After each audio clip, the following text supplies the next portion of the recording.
Kalau Honda mau ngasih ke gua akan bikin motor ADV 160.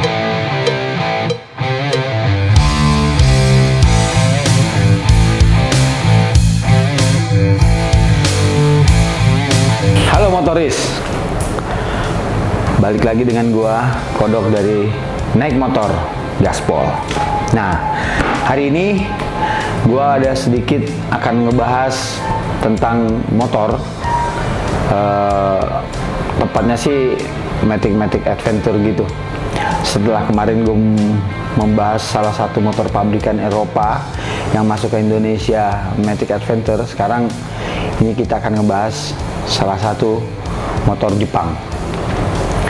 Kemarin gue sempat pakai itu, gue riding Satmori, ada acara di Kemang, tepatnya di gedung A3000, acara Honda. Nah, karena menyangkut Honda, akhirnya gua ngebahas motor ADV 160. Cerita sedikit. Awal masuknya motor adventure itu, biasanya orang taunya itu trail atau motor-motor yang ban pacul. Nah, setelah kesini, karena permintaan zaman bahwa Indonesia ini tidak hanya untuk motor trail, tapi mungkin juga motor-motor matic. Akhirnya beberapa pabrikan membuat motor-motor matic adventure, entah dia dual purpose atau full matic. Nah, ADV ini bisa buat adventure, bisa juga untuk jalan beraspal.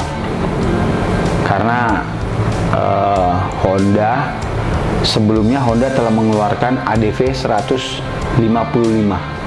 Sekarang kita ngebahas ADV 160 yang mungkin cc-nya agak lebih besar. Kemarin gue juga udah nyoba motor ini seperti apa rasanya, dan akan gue ceritain lagi selanjutnya. ADV itu oke lah untuk di kota. Kita pakai Honda ADV 160 itu lumayan gagah lah ya, tampilannya gagah, besar. Cuman untuk perbedaan dari 150 dan 160, sepertinya 160 ini lebih ramping. Entah suges gua atau memang begitu kenyataannya. Nah, ADV ini 160 ini mesinnya katanya seperti PCX 160 atau memang mesin PCX 160. Nah, kemarin gue coba pakai riding di dalam kota. Ya, untuk kelas matic dia cukup enak lah, tapi untuk dia masuk ke adventure dia kurang responsif. Entah kenapa, kita juga nggak tahu. Apa memang Honda membuatnya memang karena ini jalannya jalan beraspal, jadi tidak terlalu responsif, atau harus kita, karena belakangan ini motor-motor matic yang tidak responsif itu orang bisanya main di kirian, di CVT-nya, entah ke bengkel mana, merubah CVT untuk dia lebih responsif. Kemarin pada saat gue jalan di jalan raya, mungkin karena gue nggak ngebut ya, jadi gue ngerasa motor ini nyaman lah untuk dalam kota. Handlingnya lebih dapet lah ya, karena jalannya juga kita di Jakarta ini kan, apalagi di tengah kota, kita jarang lah nemuin jalan-jalan yang rusak.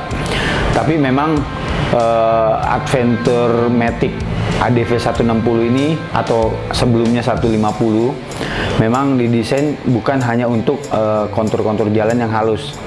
Jalan yang jelek pun mungkin bisa lah dilibas sama dia, karena cuman kemarin gue nggak sempet ke medan-medan berlumpur karena memang belum ada waktu.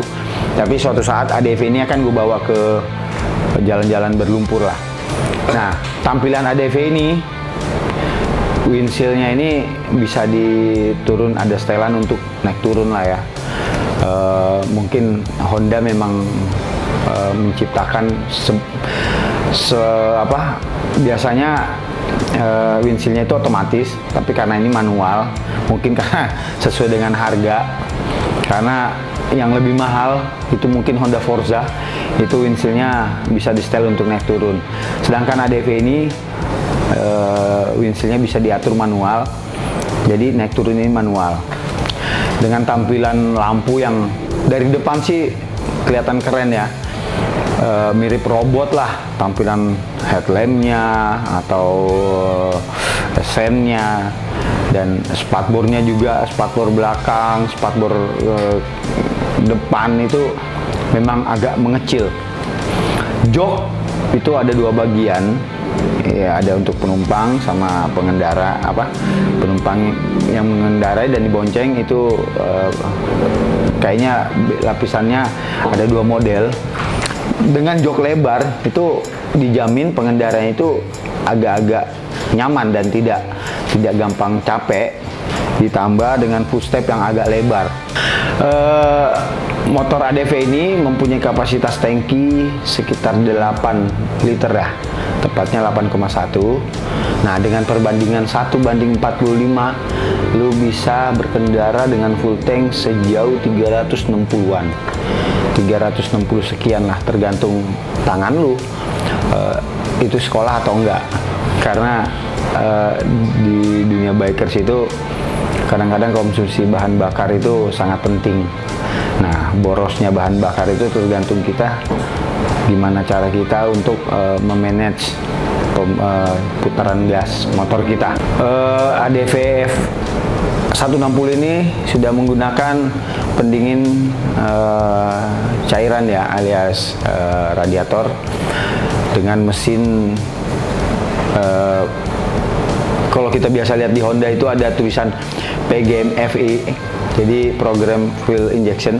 Itu biasanya kalau kita starter itu tanpa hentakan. Jadi motor-motor yang sebelum pakai PGM FI itu biasanya kalau di starter itu ada suara hentakan mesin. Nah, kalau ini kayaknya langsung halus. Motor ini agak canggih. Ini gue kasih tahu nih.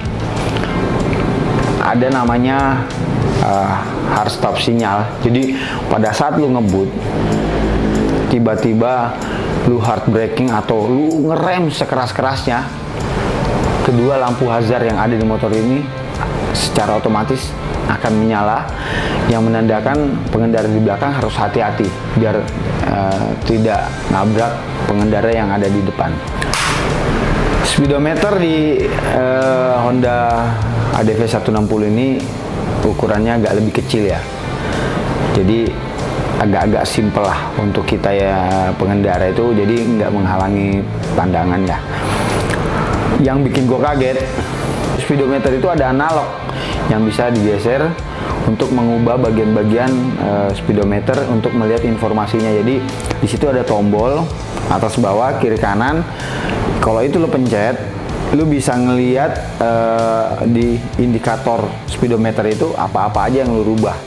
Jadi kayak di mobil lah, semua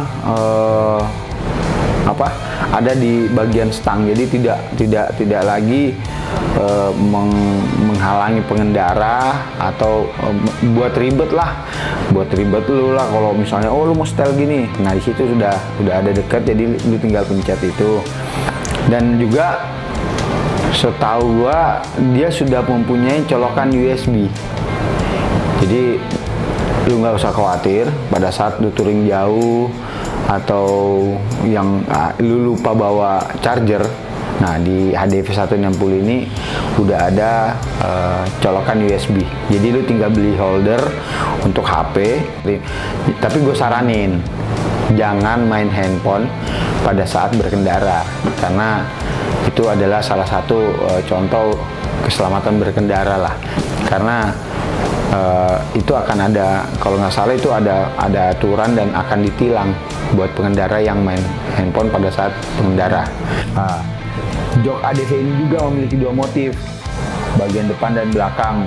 Untuk bagian depannya memiliki motif halus, dan di bagian belakang diberi motif bintik-bintik yang ya mungkin biar nggak terlalu kelihatan sangar kali ya, jadi ada bintik-bintik.